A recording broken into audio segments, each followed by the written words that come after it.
This morning I am in Richmond, Virginia, speaking with Gail Warren, who is the State Law Librarian of Virginia.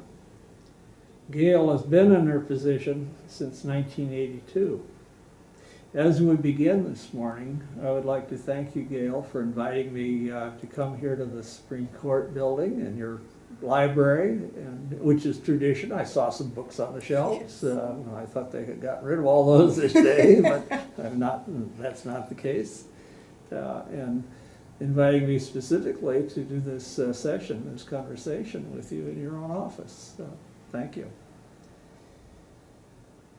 We usually begin with a little personal history. I want to sort of humanize our colleagues, that they're real people, they have real lives on the side, not just all work. Could you tell us a little bit about your life, both today and perhaps when you were younger?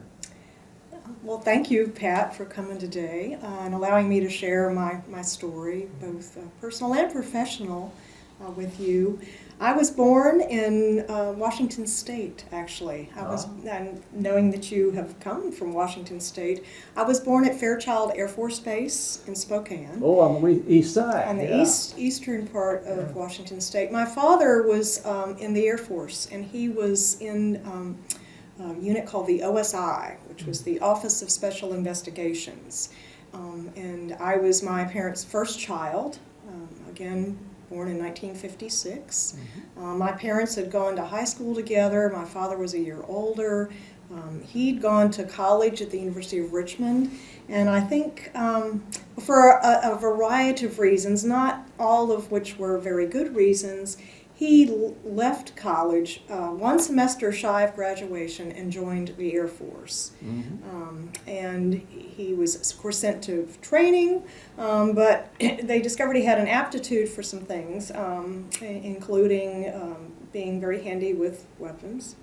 So he was then sent to the OSI Training Academy, and my parents got married in March of 1950, and then proceeded to move directly to Alaska. And so he worked in a region out of Alaska. And so the OSI is the Office of Special Investigations, I think, as I mentioned. And so they do all this intelligence work and investigative work. The current TV show that comes to mind is the Navy version of this, which is the NCIS. And so that's the kind of work he did. And at some point we moved to Virginia. And my younger brother was born at an Air Force base at Langley in Hampton, Virginia. So we tended to move in areas or regions where he was stationed, although I never lived on an Air Force base. Despite the fact my father was in the Air Force, people used to always, when I was growing up, children would say, well, does he fly a plane? No, he never flew a plane. He was involved in a lot of covert activities, if you will. So he was not around, to be honest, very like much he while was I a was... spook, I think we call him. Yes, that's probably a good assessment. He would be gone for 3 and 5 and 6 months at a time. And he never really talked about his work. I suppose he couldn't. I imagine not. And later, it wasn't till I was in my mid-30s that I really learned about some of the work he had done, which was interesting and actually scary and interesting, and involved in lots of these activities that occurred in the 50s and in the 60s and so on. And we also never lived on an Air Force base, so I went through public schools, public education, particularly in Virginia. But in 1969 and 1970, he was getting ready to retire from the military, and he essentially walked out the door one day and never came back. And so it was a very difficult time. The person I am today, as an adult, as a boss, as an employee, as a mother, as a sister, is really the result of my mother's influence and her great influence on modeling for me the way one really needed to be in life, and to be able to look back on a life and be thankful and be appreciative. and all of that. So she's a terrific influence. As a matter of fact, if we fast forward again, my father left. I was 14 at the time, and it was difficult, and it required a lot of... That's a tough age to lose a parent, especially in that way. Yeah, and at the time, divorce was not as common, definitely, as prevalent as it might be now. There were all these issues in the sense that my mother had to deal with being a single mom. The first apartment we lived in, and she's the one who moved us to Richmond, and that move was precipitated because she wanted us to be closer to both her family and my father's parents as well. And I appreciate that, but I can recall she couldn't even get an apartment without having her parents sign off on the lease. She didn't have a credit history, because in those days, everything was in my father's worked, name. Well, she had worked, but really not in a job that would have provided. She was very good at accounting and bookwork. And so she'd done that type of work a few years before my dad had left, but now she really had to, she had to get a job, she had to support us, because he was not real forthcoming on that end of things either. And when I look back, it's kind of remarkable even that I went through high school and just assumed I would go to college because there really wasn't money for that. Yeah. Well, you probably were raised with sort of that expectation. They certainly give it to you in the schools today. Yes, they probably did then too. And I liked school. I did well in school. And actually during a good part of that time, school was a refuge where I could do and think and be whatever. Because, when you went home in the evening and you had to deal with the reality of a mom who needed to work long hours and a younger brother that you were sort of responsible for, that wasn't a whole lot of fun. But again, that all plays into the person I am now, and I'm grateful for that. I suspect that in today's world, if you had a 15-year-old daughter and a younger son, and you left them like your mother had to, Child Protective Services would come sniffing around. Yes, they very well might have. Yeah. They very well might have. But I, again, was encouraged to, to have dreams and follow them and go to college. And there were other instances, and I won't go into any detail, but there were other things about that seemed so very unfair to me in terms of how the world, how business treated, for example, a single mother. Yeah.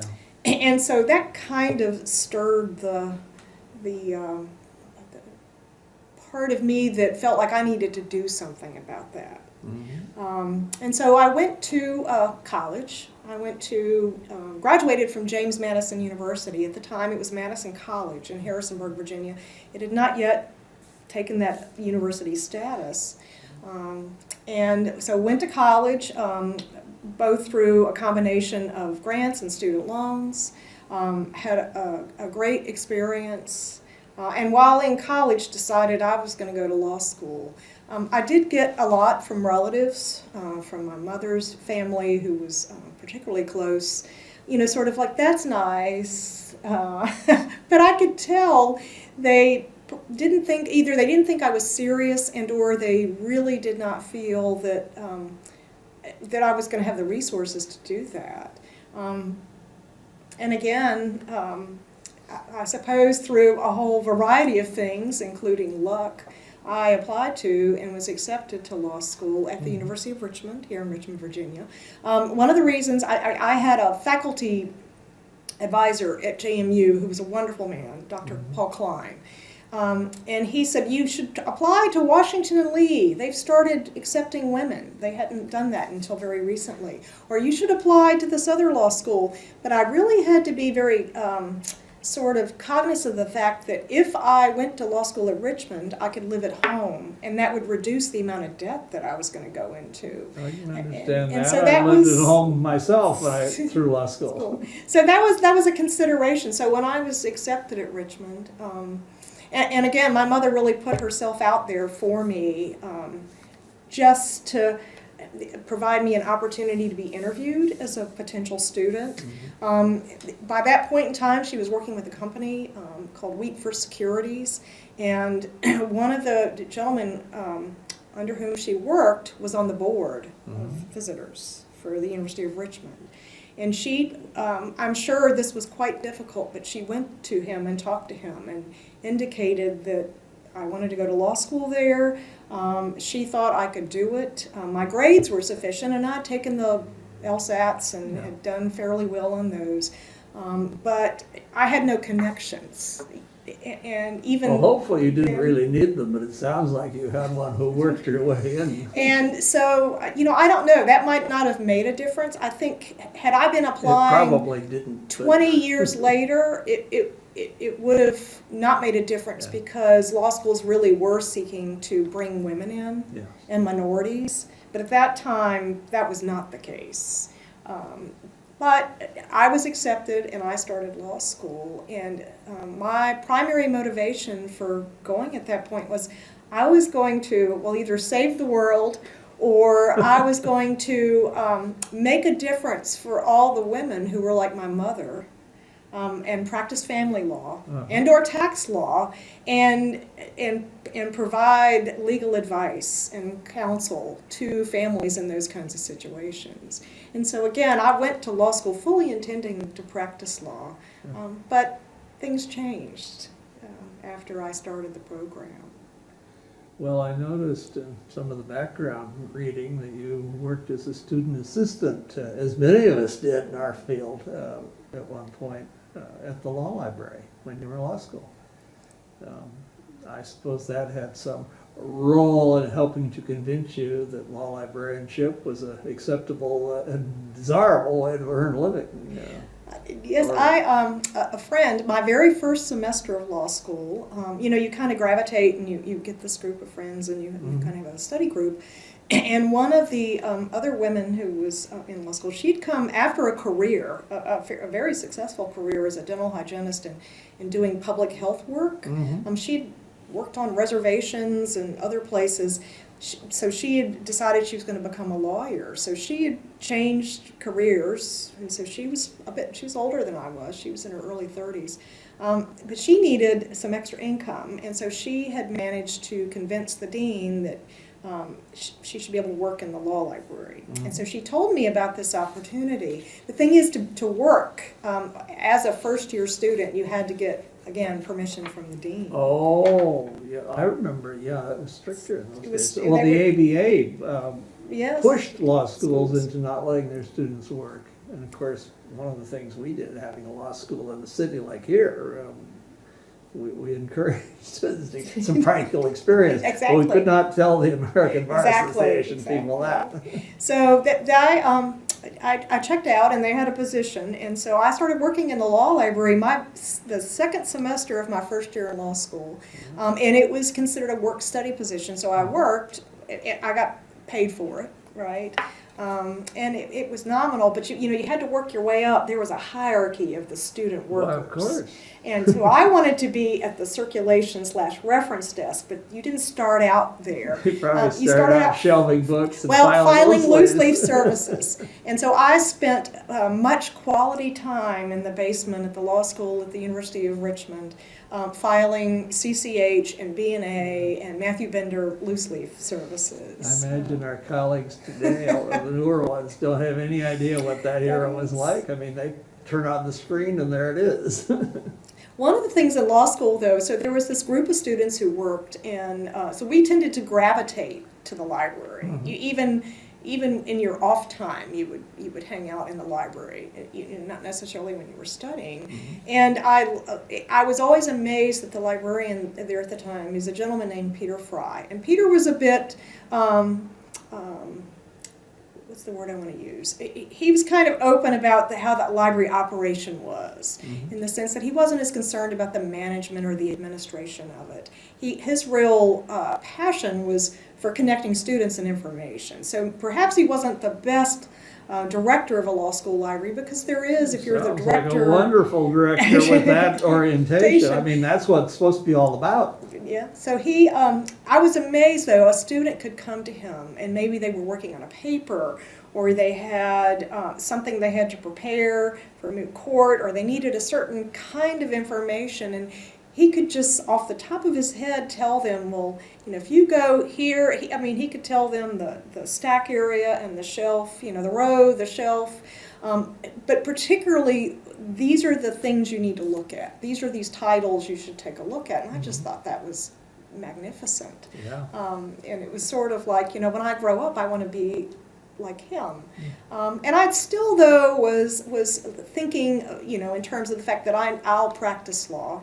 But further coursework, particularly a trial practice class I took, I realized I do not have the temperament for the practice of law.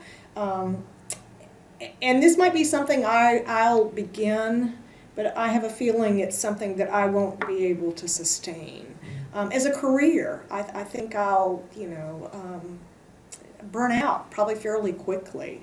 And so I went to law school for the reason that, for different reasons, but I never regret that because that introduced me while I was a student to the law library. I had no idea that was a profession.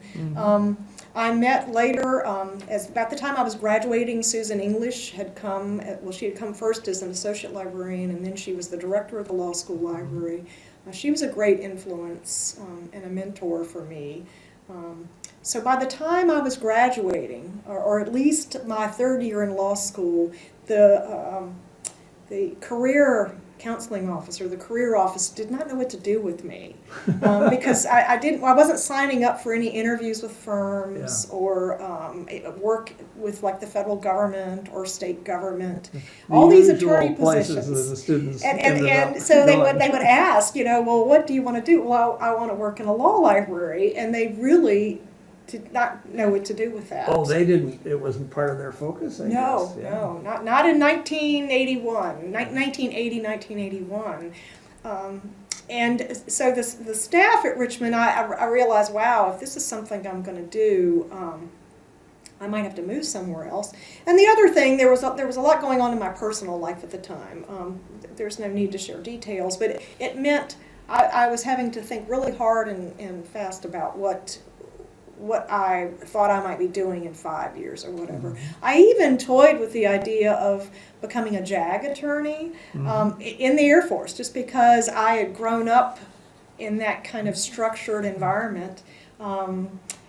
And because that was, again, so structured, and even the practice of law as a JAG officer is quite structured, I thought, well, perhaps that's something I can do. But I wasn't totally committed to that. And I want to say in the spring of 1981, not long before I was getting ready to graduate, the individual in the career office did contact me and said there's a position, a library position at the State Law Library downtown. Here is the name of the librarian is Mrs. Kirtley, and here's her phone number. Give her a call if this is really what you want to do. Now, this is a full-time position, but it's a temporary position. So full-time but temporary, it looks like it'll probably last a year. Sounds like typical state's funding. And the reason the position had been created, the library and the court and all of the court's administrative offices were going to be moving from one building into the building we're currently in. And the librarian thought that it was important to have a law student. She did not have a background in law or library science, actually.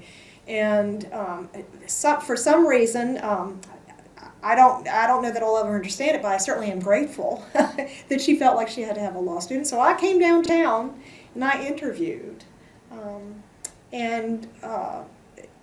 We had a nice chat. She did say, well, you are a girl, and you're rather slight, but maybe you'll do. Is that a problem? Well, because one of the, well, exactly. To her, one of the things that you were going to be doing was assisting with the packing up of all of these books, and they were going to be in these boxes, in other words, she had worked with male students. She'd worked with male law students. She'd had students before, law students worked for her, but they'd always been a young man. Yeah. She'd never had a young woman come in. but she took a chance. And so I started working here in that position in July of 1981. So I graduated from law school in May of 1981 and came here in July of 1981. Now I was supposed to have taken the bar exam that July. I ended up having to postpone it, again, because of a personal crisis. But while I was here, I was able to kind of see how this library operated. There were a variety of things I learned about because the staff were very generous. They were not per se professionally trained at that time, but this library had been operating for, at that point in time, close to 100 years. Yeah. So it gave me a chance to kind of see how things were working, and it was quite different than the work I'd done in the law school library, because I eventually did work my way up from being a loose leaf filer to working at the circulation/reference desk. So that opened, really opened a lot of avenues for me. Well, it's sort of interesting. You follow a career development course early on. It's probably not that uncommon. By an awful lot of us sort of grew up in a law library somehow or someplace, and decided to become law librarians. Right. And the library you describe, especially here at the Supreme Court in that era, was fairly typical as well. People went into this field who often didn't have the academic credentials that we sort of take for granted today. They may not have had anything other than high school. Exactly. And they learned the business by doing it for a long time. Exactly. And law libraries were simpler in those days. They didn't rely on all these fancy record keeping things and so on like we have now. So it was easier. It was a different era. But you've seen the transformation of our profession. Yeah.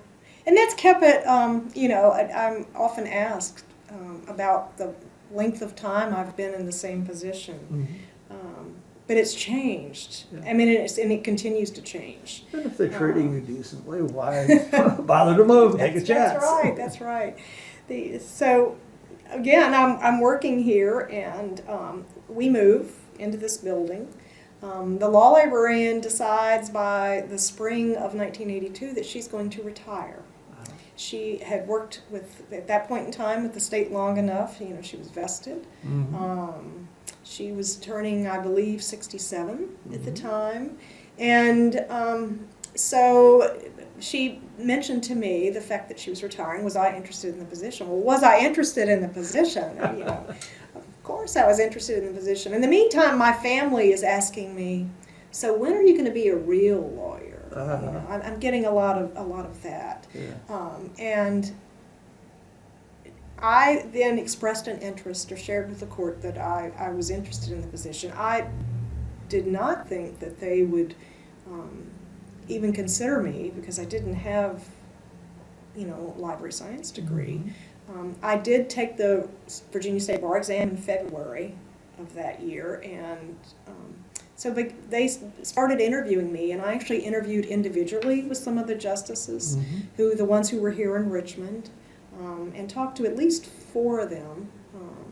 And they all had very different approaches to the kinds of things they asked me about me, about the library.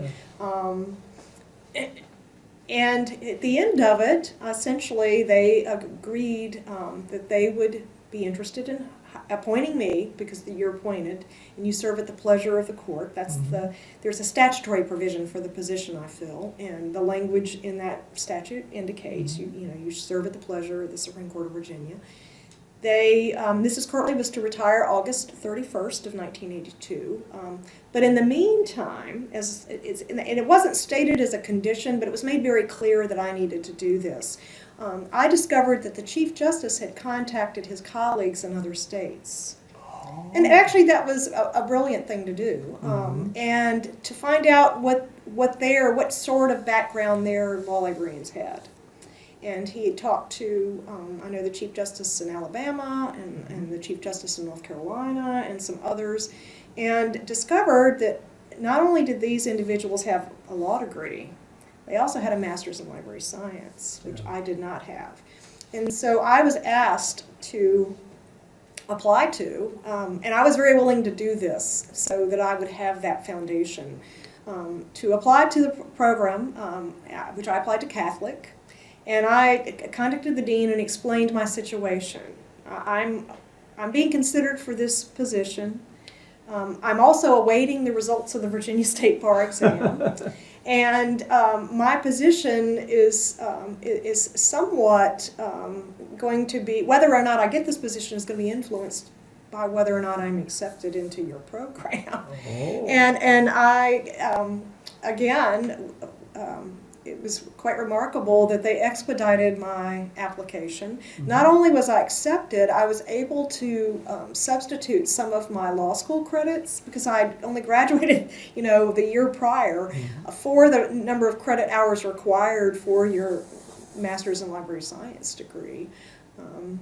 I then also, somewhat shortly thereafter, discovered I passed the Virginia State Bar exam. So at that point, the court is satisfied that I am graduated from law school, am a duly, registered member of the Virginia State Bar, and I have been accepted and am going to begin this MLS program that fall. Mm-hmm. So if I'm recalling correctly, I think I started my first class.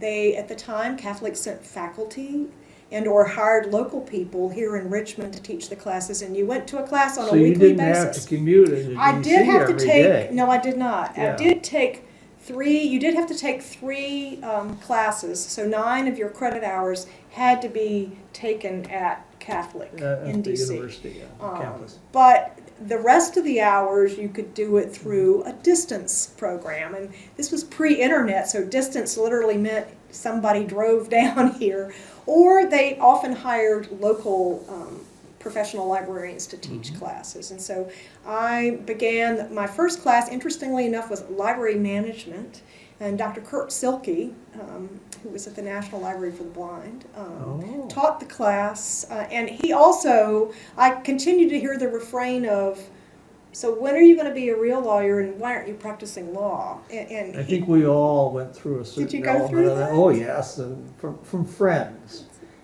My father, who was a lawyer in the traditional sense, tax attorney, managing partner, he was very supportive because that's interesting. The next door neighbor growing up was the dean of the law school at the university, and my father enjoyed watching the lifestyle next door. Wished he'd done that, but he couldn't afford it at that point. Exactly. Because he was used to the higher income of the practice. And so when I was heading in this direction and become an academic mm-hmm. through this means, my father thought that was actually very smart.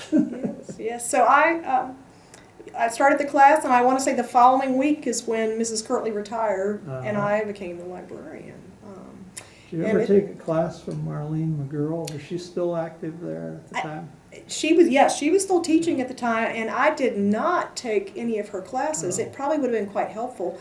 Now, a member of my staff, to be very highly regarded. A member of my staff, Terry Long. So not long after I started this program, or I was about midway through it, because if you're going through your credit hours sort of one class at a time, it's going to take you a period of time to satisfy that, right? Yes. So Terry Long started the program a couple years after I did, and she did take at least maybe, I know one, and maybe 2 classes that Marlene taught. So she had quite a following. She was interesting, but very knowledgeable, a very knowledgeable person as well. Mm-hmm. But that sort of experience, I feel bad sometimes for the people who worked with me. And then, again, at that point in time, the staff consisted of me and 2 other individuals. So there were 3 of us. The cards that went in our card catalog, because that's what we had, they were manually typed on a typewriter. Mm-hmm.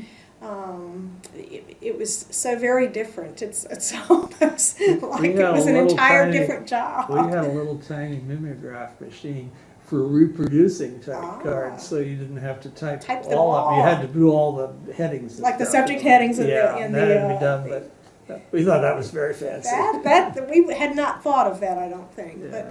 But every time I would have a class, and I might take a class in something like technical services, the reference part, I think, having worked at the law school at Richmond and having observed people do that, I had a good sense of that. But on the technical services side of things, like dealing with vendors or just how you're going to handle cereals and circulate, all of that, that was what maybe we needed.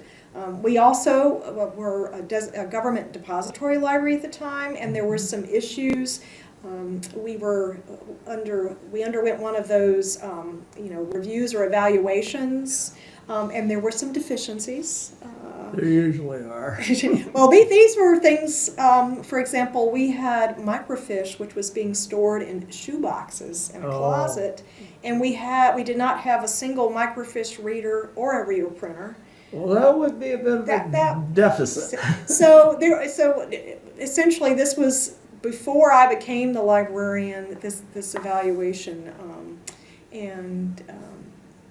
we promise we will correct these. The next time you come, or if you come next year, this will be corrected. And it was. It was corrected. But every time I had one of these classes, it was wonderful because as opposed to it being just hypothetical in terms of the issues that someone might be facing in a library, I could apply it to this real place. And so I could have all the pie in the sky stuff they talk about in library school or other schools, and you could come home and be in the practical world right away. Well, I could apply it. I mean, guess what, guys? We're going to do this. I mean, you talked about the technology and whatever. I mean, for us, cutting edge technology would have been in 1983 or 84, purchasing cardexes as a way to check in items we've received. Prior to that, today's colleagues they had been not know this at all. Like, what is a cardex? We still have one, I think, back in the bowels of the library somewhere. But that was an improvement over what we had been doing. So it was interesting to be able to go to these classes and learn all of this range of information, but then be able to apply it. And also figure out, well, that might work for this kind of library, but for our situation, maybe that's not the best thing. So to be flexible, and not in terms of realizing not everything's going to work the same way in every setting. And then over time, too, an important thing was learning the people you work with and what their skills are and their comfort level. So sort of mindfully deciding we're going to hold off on doing this sort of thing, or we're going to hold off on this kind of software application until everyone is comfortable with where we are on this. It's not like it's not going to be life and death if we don't move to this next thing right away. And we're going to get there eventually, but let's make sure we make people comfortable and move them along, in that way. So. Well, you have had some interesting experiences, even being here in just this house, should we say, all these years. You were interviewed a while back. This is one of the things I'm supposed to do before we talk, is do a little background check, and I saw that you were interviewed by a guy named Andrew Weber. Or Winston. Andrew Winston, yeah. Andrew Winston. All right, I have it wrong in my notes, so apologize. And you had said that your advice to new colleagues on the way up was find a mentor. You've mentioned a few colleagues who would certainly fit that kind of role, but specifically, did you have any mentors that you count? Well, we could, if we started now, we could probably spend the rest of the day, Pat.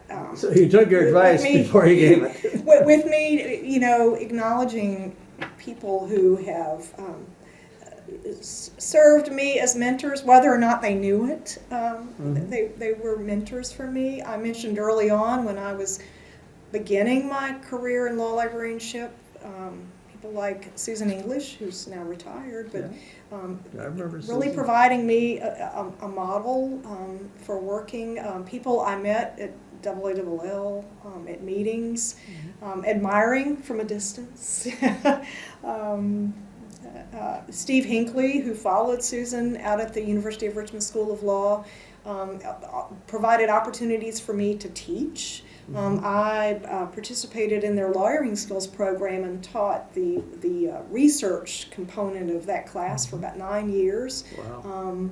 Thanks to Steve asking me if I would do this and being Steve terrified. was probably pleased that you said yes. He didn't have to do it all himself. Well, and there were not a lot of staff, and at the time, I want to say, I believe the ABA required that, you know, these classes be, or these groups, or maybe this was the dean's kind of vision for it, but the small groups, which meant you need to have a lot of librarians to provide that coursework, and so that was a good thing. I mean, that gave me an opportunity to go from being somebody who would have been terrified to speak to a group of students, and literally was terrified, probably physically sick the first day I had to do it. But you do that, and you do it, and you do it, and you do it over a period of years, and for some, not everyone is going to find that enjoyable, but at some point you find that enjoyable, and you get as much from the students as you know what maybe you're providing to them. And then the other thing is, for me in this library, it would have been easy to just kind of, one could have coasted, so to speak, in the sense that, you know, always being current on the content you're delivering, keeping publications up to date, responding to questions, but in terms of research or knowing what's going on, that opportunity to work with those students kept me current. You know, you had to be, if you're going to teach somebody, you had to be on top of it, right? And so, you know, Steve gave me those opportunities. Yes, I've noticed that as a requirement, because the students will catch you in the art. Oh, yes, they will. And they might even be ahead of you on that, particularly when we started moving from print-based research and things like shepherdizing to online only, and the students who had already gone online and questioned why it was a good use of their time to learn how to do it using the print version of Shepherds. So that was a very interesting time. Later on, through my participation in the then State Court and County Law Libraries SIS. You know, I worked with people like Judy Meadows and Shirley David and Jean Holcomb, who were friends, but who were also mentors. So they each gave me, you know, good advice, provided role models for me. People like Bethany Okel, who I really did not ever know very closely at all, but who sent me a lovely note after the meeting that we had in Anaheim, California, and I was finishing my term as chair of the State Court and County Law Libraries, SIS, and you know, she sent me this note, and to me, she was like, you know, she's an icon, and I mean, I to this day have this note, that was so encouraging for her to take the time to just send me a little handwritten note. So there, things like that, you know, provided guidance and support. And then even later on, there were presidents who gave me opportunities during their tenure as president. As I mentioned, Judy Meadows again. I'm assuming it was either she or I think it may have been Jim Heller in putting together committees. Nominated me to be, or had me serve as the chair of the AALL nominations committee, and through that I met people like Bob Oakley, who then later also provided me opportunities to serve on committees, sent me a note of support for a program he attended that I did. So all of those little things. Margie Mays gave me an opportunity to work with the Council of SIS Chairs on a leadership program for SIS chairs. And through that, I was able to go to a special meeting of SIS chairs in Chicago. We had a facilitator that was absolutely wonderful, move us through a whole lot of exercises together. And those kinds of things really made a difference. They really impacted me in terms of taking the time to look at a topic like leadership and what does that involve, and think about what we assume is leadership versus what leadership just on a day-to-day basis is. My colleagues here in Virginia supported me. The Virginia Association of Law Libraries has always been fairly small and active, and there's a whole new generation of librarians. When I go to meetings now, I'm kind of like, Tell me about who it. are all these people and where did they come from? But I'm excited to see new faces. But people who've always been active, people like Joyce Janto, here in Val as well as in AALL. Again, Jean Holcomb, Donna Bausch. So those opportunities and those people have definitely helped me.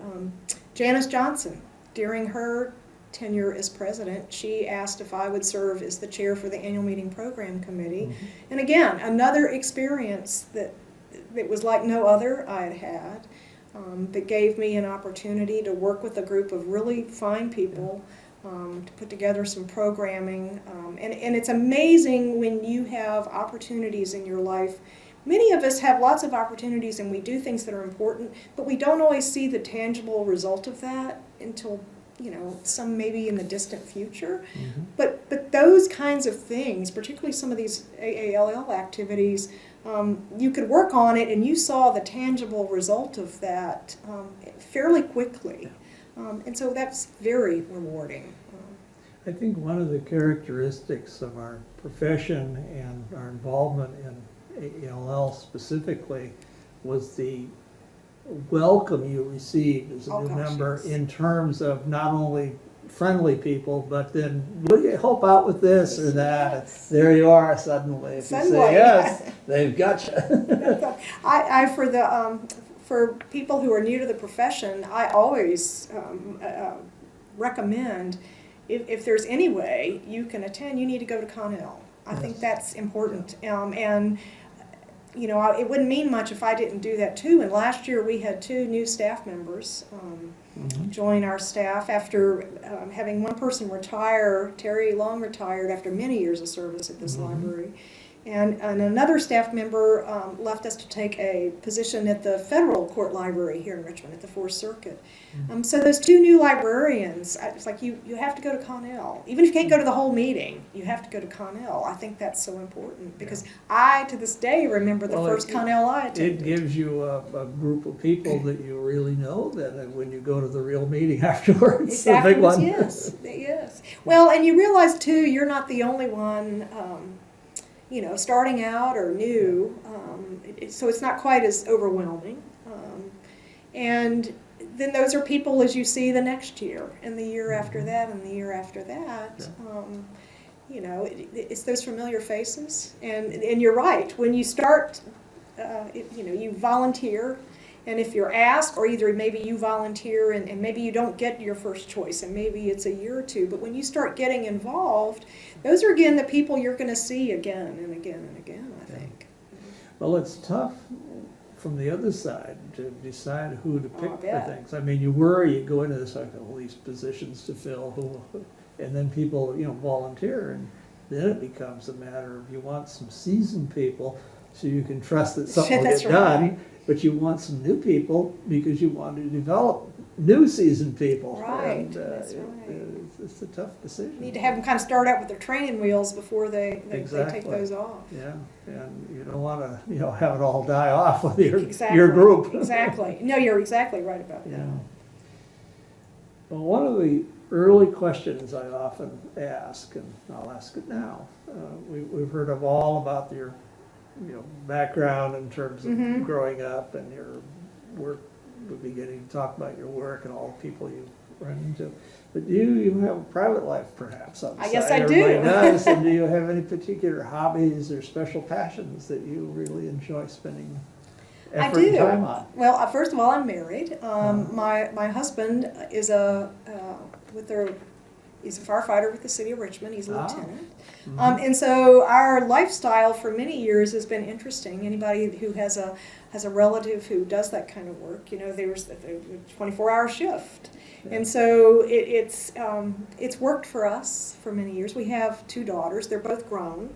My older daughter, Erin, is a labor and delivery nurse at a local hospital, and she's quite good at that. And my younger daughter works, interestingly enough, at the Country Club of Virginia. She has an art background, but she's able to combine that with event planning and that type of thing.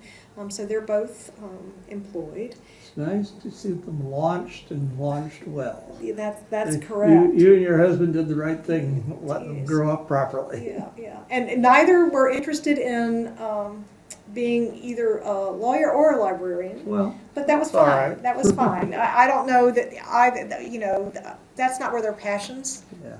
were, so they certainly didn't need to do that. In terms of the things I like to do, well, if you looked around my office, and it's interesting because people make assumptions if you're a librarian that you like books, and that's not necessarily the case, and that seems so trite, but I do love to read. I'm a big fan of murder mysteries and British procedural, police procedural kind of books. So I I assume spend you time have doing access to that on various streaming services. Oh, yes, Some yes. Wonderful sources of fun things to watch. Wonderful sources of fun things to watch. I have never been quite very athletic. I took a lot of dance as a child. Maybe the career that I envisioned before I decided I was going to go to law school and this would have been a career I envisioned when I was 8 or 9 or 10. I was going to be a ballerina. That wouldn't have worked out for any number of reasons. But I do enjoy yoga. I find that I was introduced to yoga in the, I want to say in the late 90s, early 2000s. Dance studio where my daughters took dance. The teacher brought in somebody to do yoga for the parents of the students. And this was just as a summertime thing. It was a way for her to use the studio space. Since she didn't teach classes in the summer, she was going to offer these classes that parents could then come to. And I was like, well, I don't know if I can do this or not. And I really got into it a bit. Unfortunately, at different points in my life, having bad hip joints impacted, it's kind of interrupted these periods of time where I did yoga. But I find it both, it's great for me mentally as well as physically. Yeah, it's good physical exercise. Great physical not exercise. Dramatic like lifting weights and stuff. Not dramatic like but, lifting but weights. it does and the it's certainly job. not like running, but it keeps you, flexible, keep your balance and all of that. Probably also more gentle on some of the knees. more and gentle things on some joints of the as stuff people well. do. And there is a lot of strength involved, though. I mean, Yeah. certain positions, work on your strength and your muscles, particularly in your arms as well. So I enjoy that. I like working in the yard, although if you looked at my yard now, you would wonder. It's been neglected somewhat in the past year, but I enjoy gardening. I was going to blame it on the time of year. We're Oh, talking, okay, this that works. This is the President's Day week in February. That's right. It's still supposed to be winter. Well, so I need to it needs a lot of tidying, and I need to replace some things that have passed, or either the deer. I live sort of in the country, so I have to worry about deer. They keep everything trimmed. Well, trimmed and or dead. So I've needed to work on that. And then some years ago, I can't remember exactly. Well, I do know when I was in high school, I took a lot of art classes. And I enjoyed those. I did not take any art classes in college, and as a young adult, I didn't really do anything. And I'm trying to remember where I would have been that it first kind of sparked an interest. I think actually I can blame this on Jean Holcomb, my interest in watercolor painting.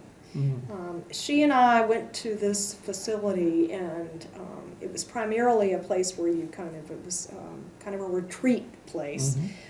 And you could take these extra classes, and we did this just little hour-long sort of watercolor thing, and that hour was just pure magic for me. So I returned, and I guess I talked about it, and I probably went on and on about it, that my husband ended up giving me a gift certificate to a local studio at the time it was called the Visual Arts Center, to take a watercolor class. So I anticipated this day, and I want to say the class was in February, much like this time of year maybe, and there was a blizzard that started that morning, but I was going to that class. And we all went and stayed, but it meant some very sketchy driving to get home.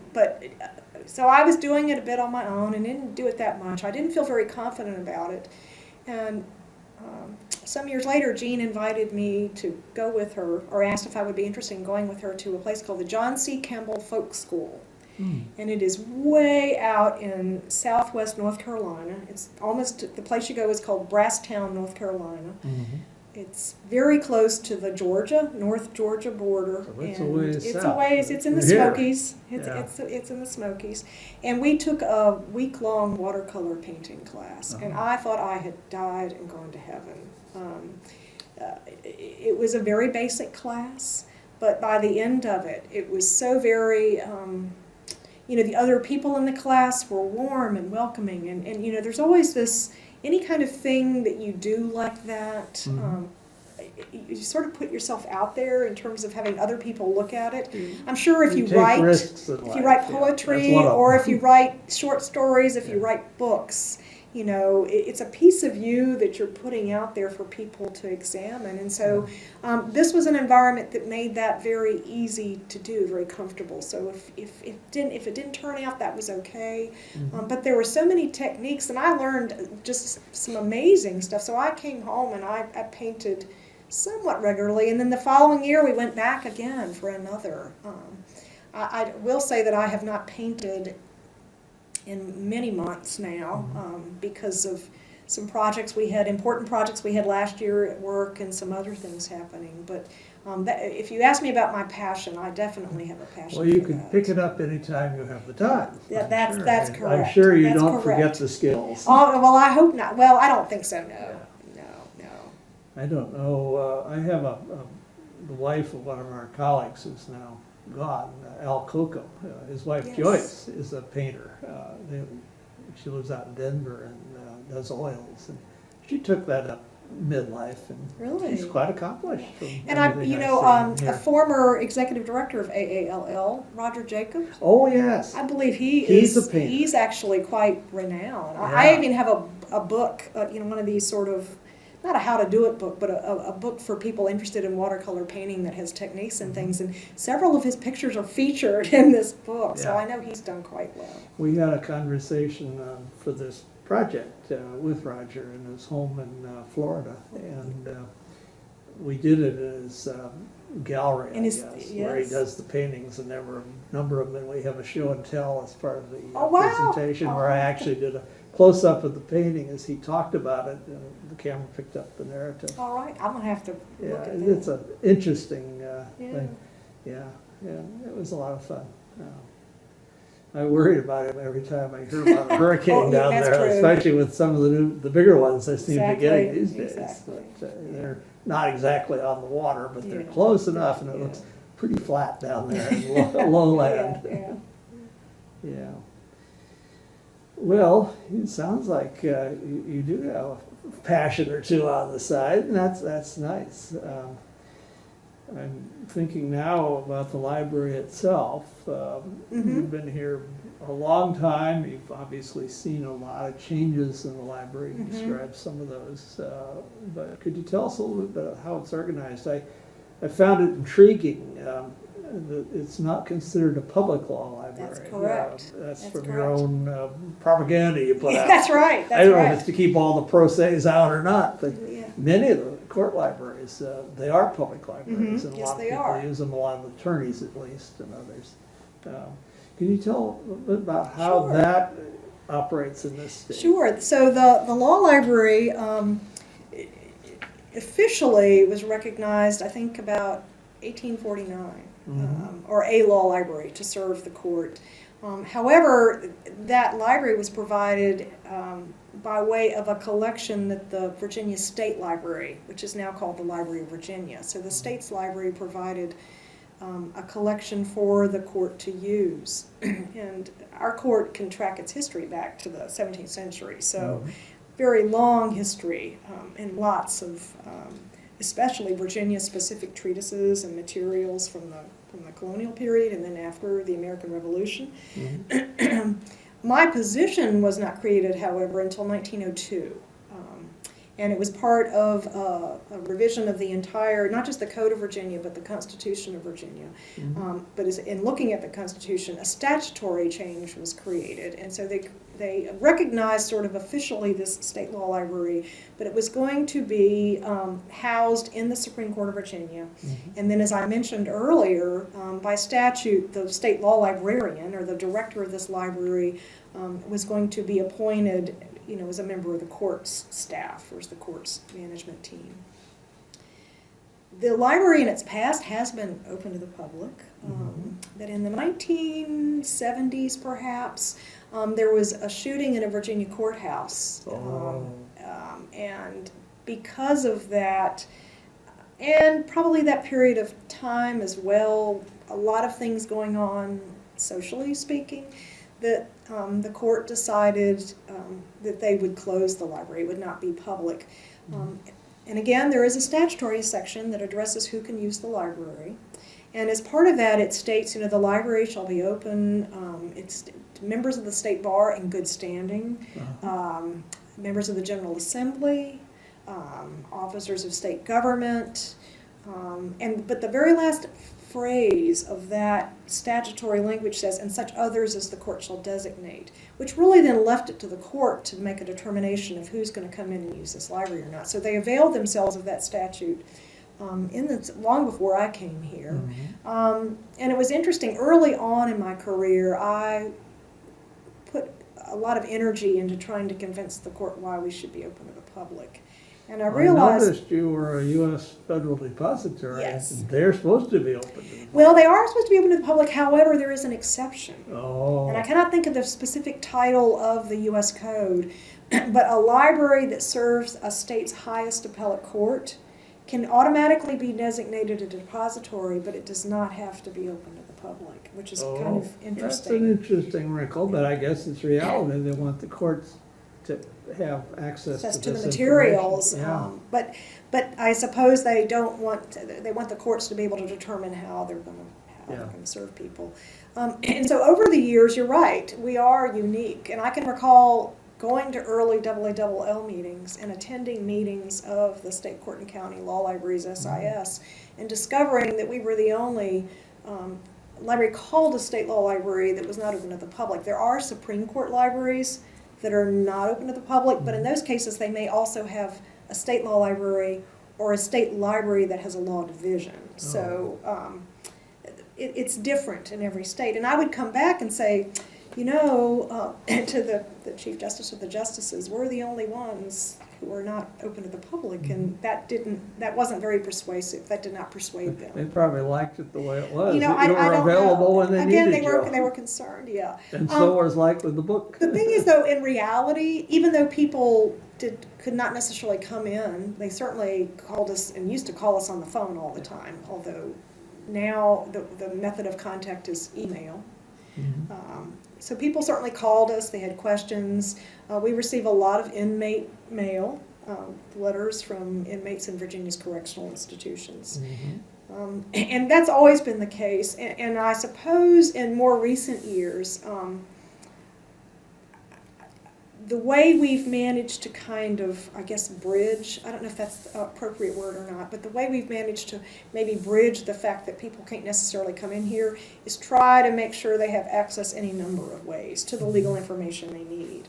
One of the things our library is responsible for, there is a self-help website one can access for the Virginia judicial system. And that subscription and that site is maintained by the law library. And again, is a way to help those who want to represent themselves.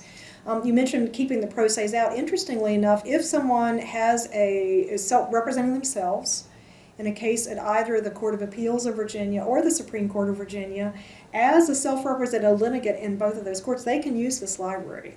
If you've got your case filed and you're representing yourself, you can come in. So they basically come in as sort of quasi-lawyers, kind of. So if somebody's representing themselves at the appellate level, they can use the library. They don't have to be an attorney. And there are, in Virginia, we don't have a system of public libraries or sort of an official affiliation of public law libraries throughout the state. Not But there like are California, about, that not has like lots of them, California, yeah. and not like Massachusetts, which Yeah. has trial court libraries, or Connecticut. Yeah. But there are about 23 public law libraries in Virginia. Uh-huh. And we're really fortunate in the Richmond metropolitan area. There's at least 3. There's one in Chesterfield County, one here in the city of Richmond, and one in Henrico County Okay. that do provide public access, and actually resources that we don't even have. For example, by way of a statewide contract with the Virginia judiciary, judges and court staff are provided access to Westlaw. Mhm. And it's one of these situations where through procurement, it's an either or. So we're either going to have Lexis or we're going to have Westlaw, but we don't have both. Yeah. However, one could go to the public law libraries locally, and through their public access, public patron access program, one could access either or both. Mhm. So in some sense, the resources are perhaps that kind of resource, electronic resources are better. And certainly if people contact us, we have to be concerned about the unauthorized practice of law. Mhm. Although in most instances, people just need to know where they can find the information they're seeking. Yeah. It's not so much, we can't really answer the question, like, should I do this or should I We do all that? face But that dilemma throughout our careers because Exactly. where do you step over the line? Yes. Librarians, I think, is a matter of our culture. Oh, exactly. Want to help, Yeah.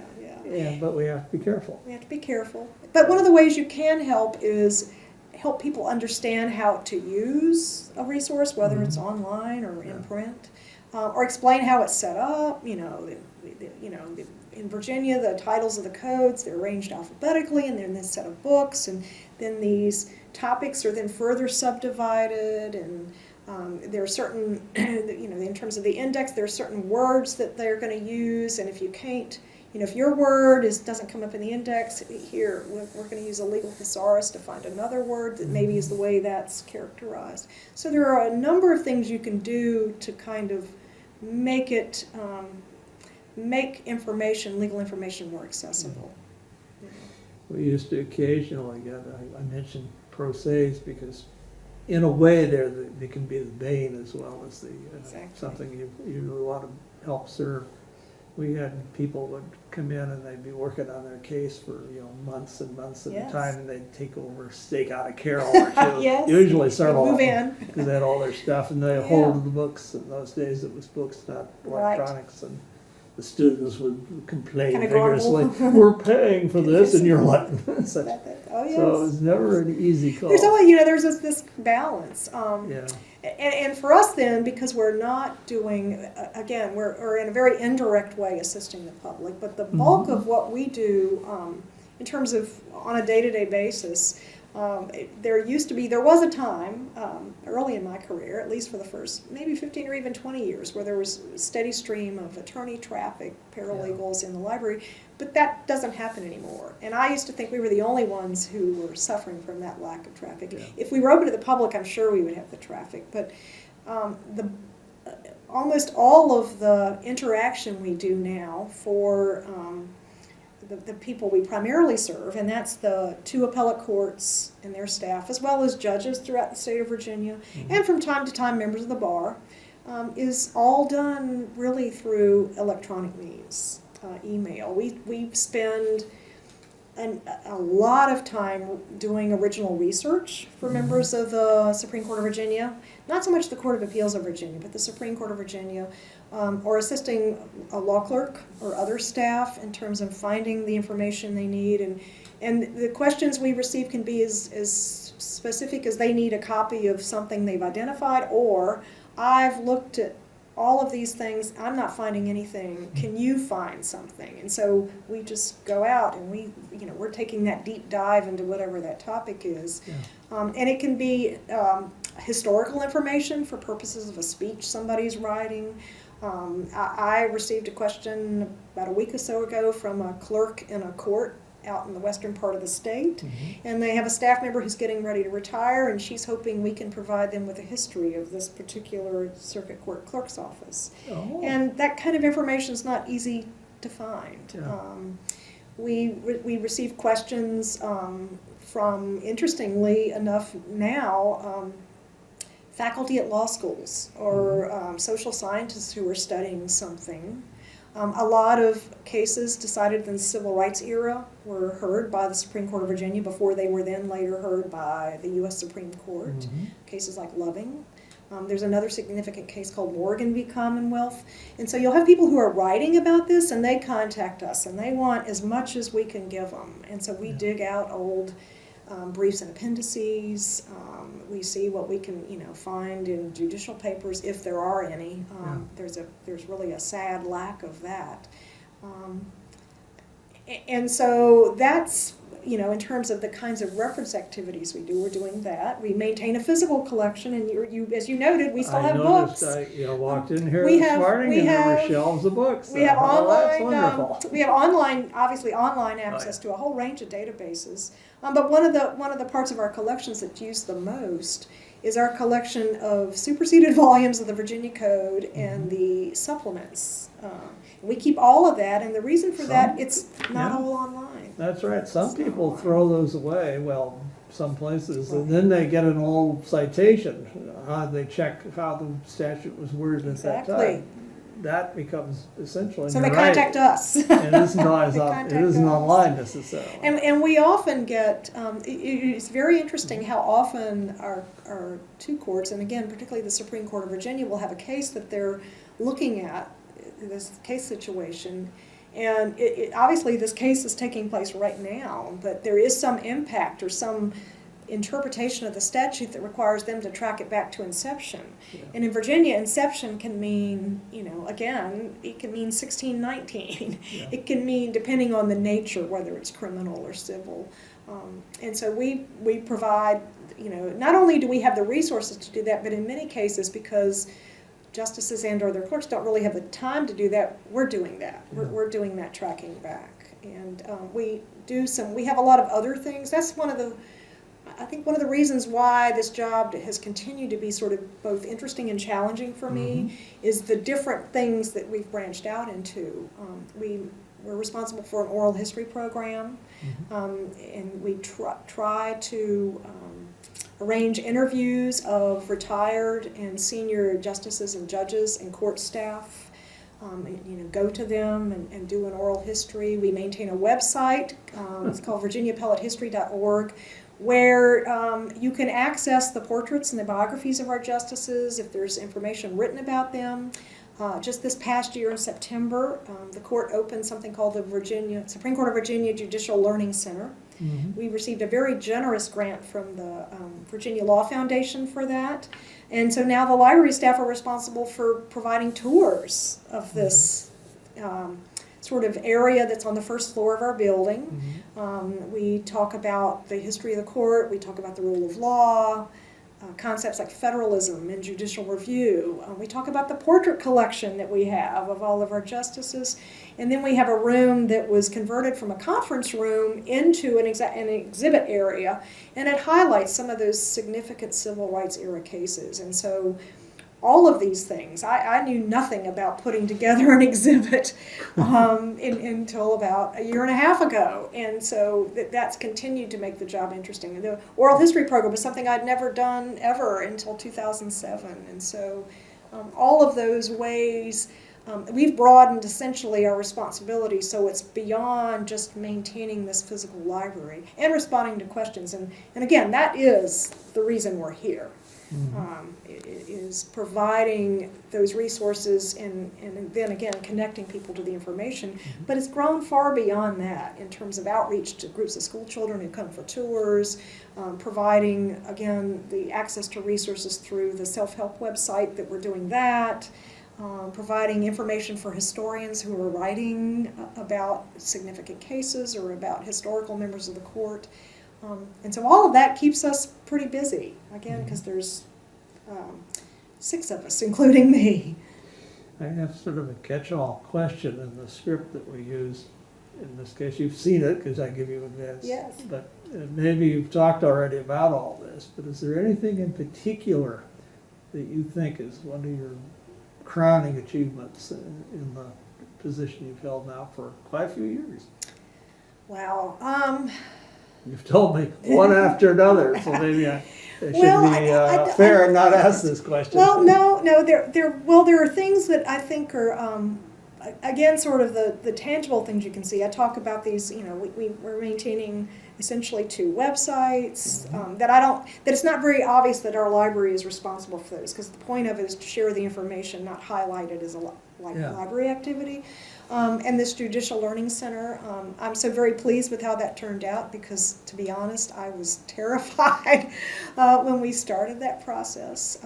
But the court seems happy. I think the Virginia Law Foundation is pleased with how we use the funds they provided us.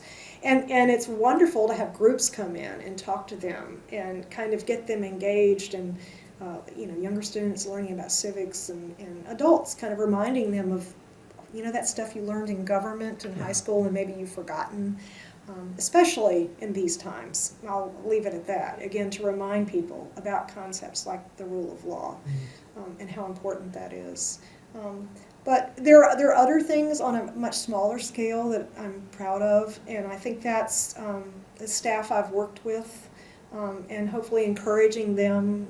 And I have had staff who've worked with us who've gone on to other positions.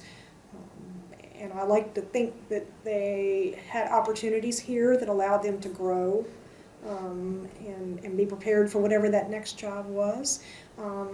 For a number of years, I guess it's been now 13 years, we've sponsored internships, and not for law students or even libraries. Well, actually, we have sponsored a couple of library science graduate students internships.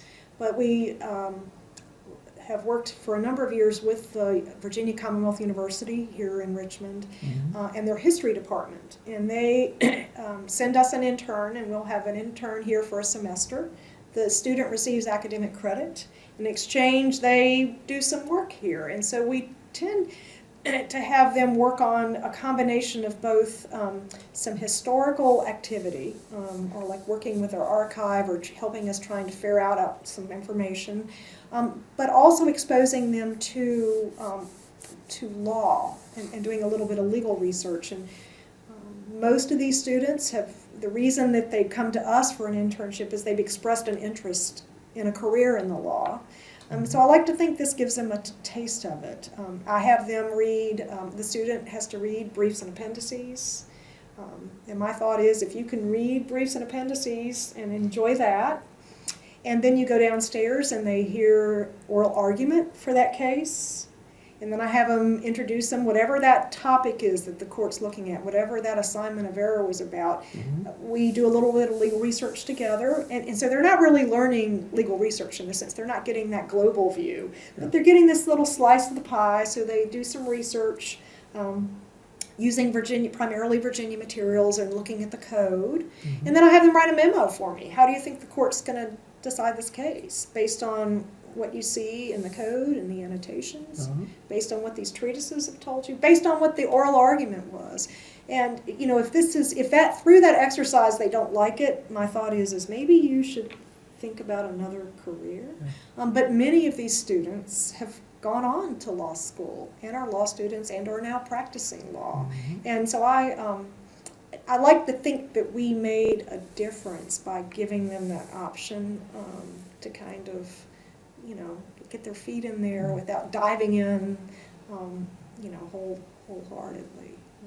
So that's something that that I don't think people may be aware of, but our library does. That is, again, these are undergraduate students. They haven't even gone to law school yet, but I think it's gives them a chance. And I really don't like to give them just what I would call busy work or have them file things. I want them to work on some specific project. So at the end, they're not here so much for that. They're here to broaden their perspective. I agree with you. Yeah, we had a student who I went to a program and they were talking about early Virginia materials that had been printed and all the content you could find in the notations, like on the end sheets of the volume or on the title page, or in old books where people would write, like, you purchased it for this much money or you sold it. And so I realized we have a very small collection of what I'll call rare items.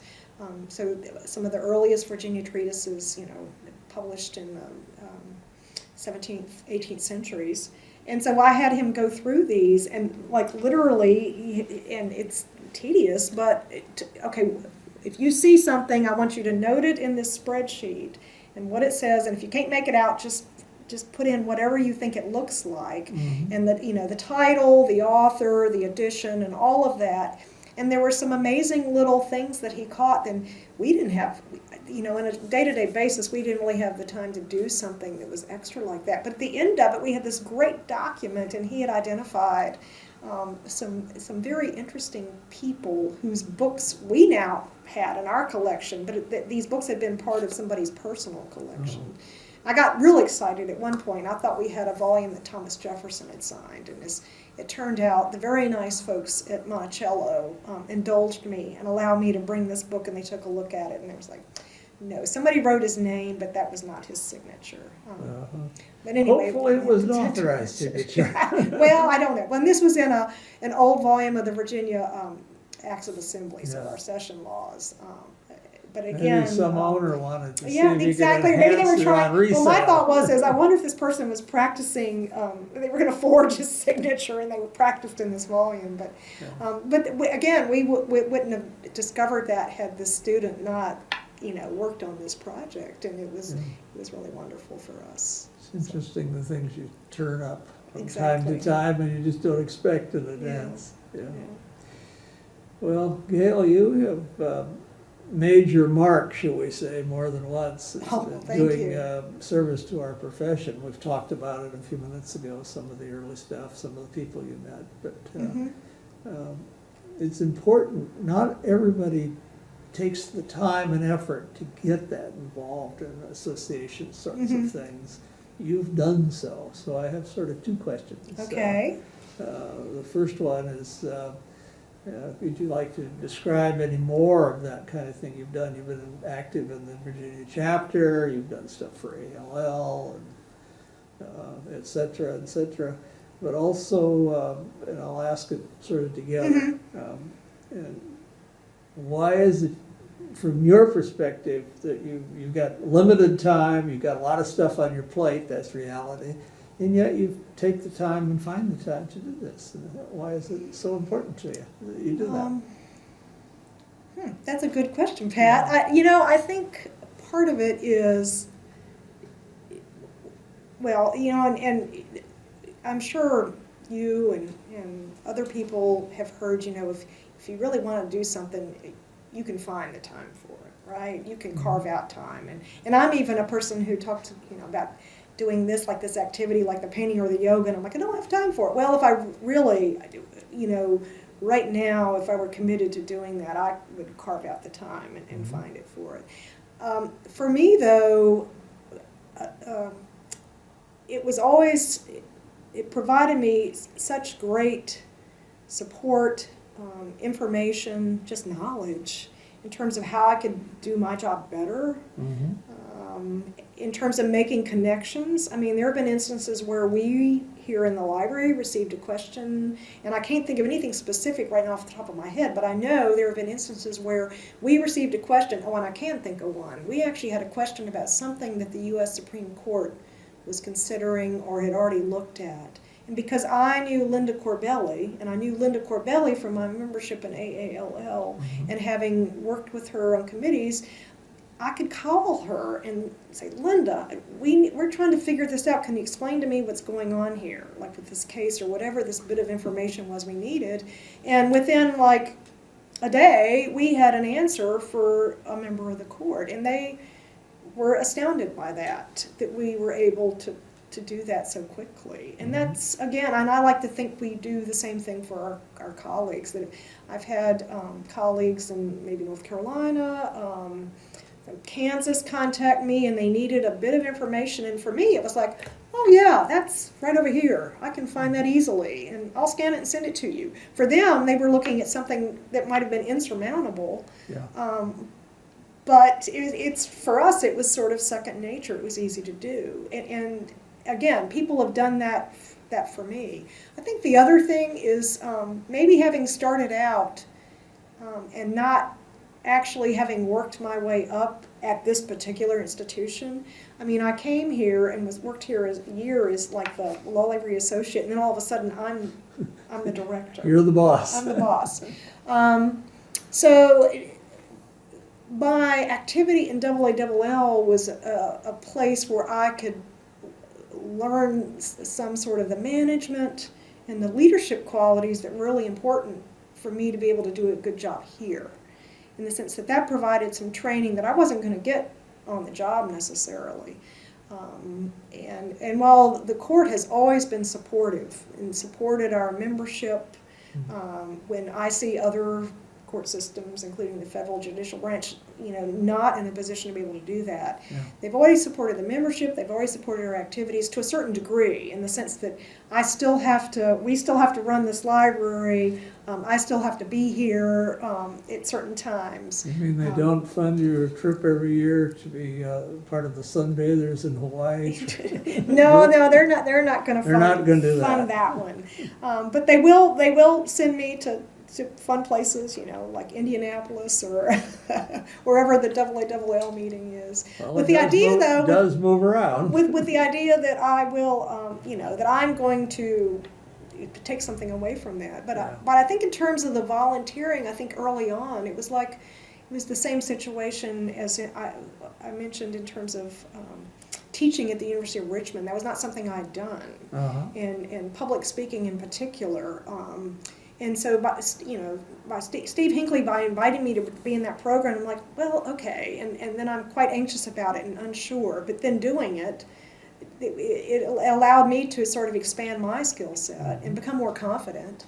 And then in AALL, first maybe you're on a committee and you do some work and you meet the task and the deadline and you work on it and you develop a camaraderie with those people, and then maybe a few years later you're a chair, and so you're responsible for guiding that, and you're going to lead a meeting, you're going to write a report. All of those things help us, in our jobs that we do on a day-to-day basis. And so each time where maybe I had greater responsibility, it was giving me a chance to do something that later I was going to be able to draw on in my position. Mm-hmm. So, if I needed to speak at the judicial conference, so I'm going to stand up in front of a room of about 300 judges and talk to them. All those opportunities I had at AALL before that, speaking to a group of members, prepared me. Now, was I nervous? Yes, I was nervous. Well, that's human nature. But I was able to do it, and I was able to know what was involved in terms of being prepared. Being nervous probably did it better because of that. I've always thought that. But in terms of being realistic about preparation and what you needed to cover and how to best use your time, all of that came. So that's why, and I think I didn't just know that. I learned that again by watching these mentors, all these people I mentioned, by watching them in terms of what they did, and knowing that they were involved. They did they contributed lots of time to the association, and there's some things, and I always say, and I've told this to the staff who work for me. You can be active and you can participate at whatever level you can, in the sense it's scalable.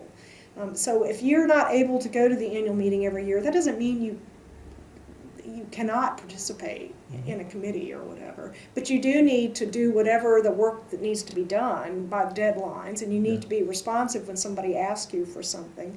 But you don't necessarily have to go into that meeting. That's great, but you don't have to do that. And then beyond that, start, volunteer. And if you're more comfortable being the committee member and you have no desire to be a committee chair or work your way up or whatever, that's fine too.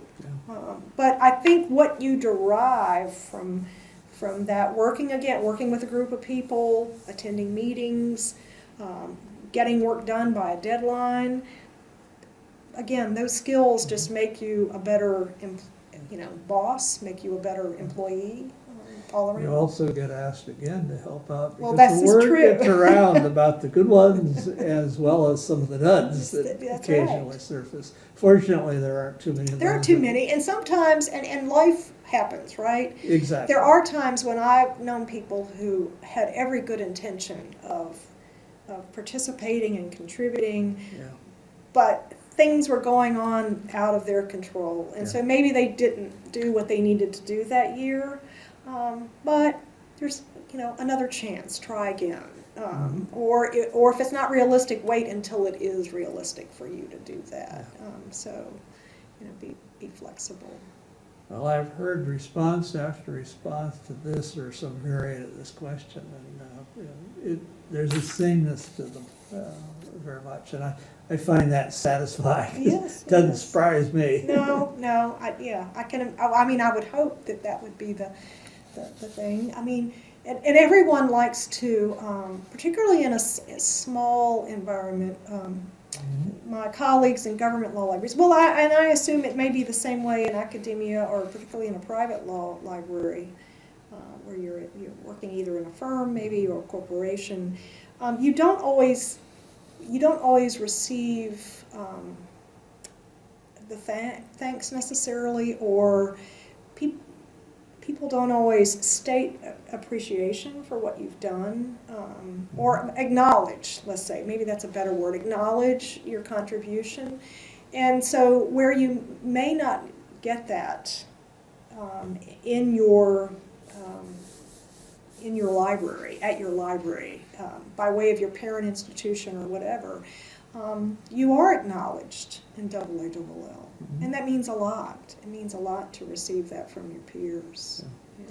Well, I've noticed, again, in my preparation, and one of the reasons I really wanted to talk with you this morning is that you have been acknowledged as a doer and a good doer. Well, thank you. In two very significant ways, at least. One of them, you were elected president of the Virginia Association of Law Librarians, and I'm sure they are looking around for good presidents, but they want to be good, so they look for somebody. And you've also been treasurer of AALL and on the executive board and such. That is an achievement that relatively few colleagues actually get over the years of being on that board and to be an officer as well. Yes, and both of those. Interestingly enough, my time as president of VAL was not early on, but I'd been in my position maybe 15 or 16 years, and there were presidents before me. Yeah. We were still a new chapter of AALL. As a group, as an organization, we'd been meeting, but I think we became a chapter of AALL officially the year before I was president, and interestingly enough, Steve Hinckley was the president at that time.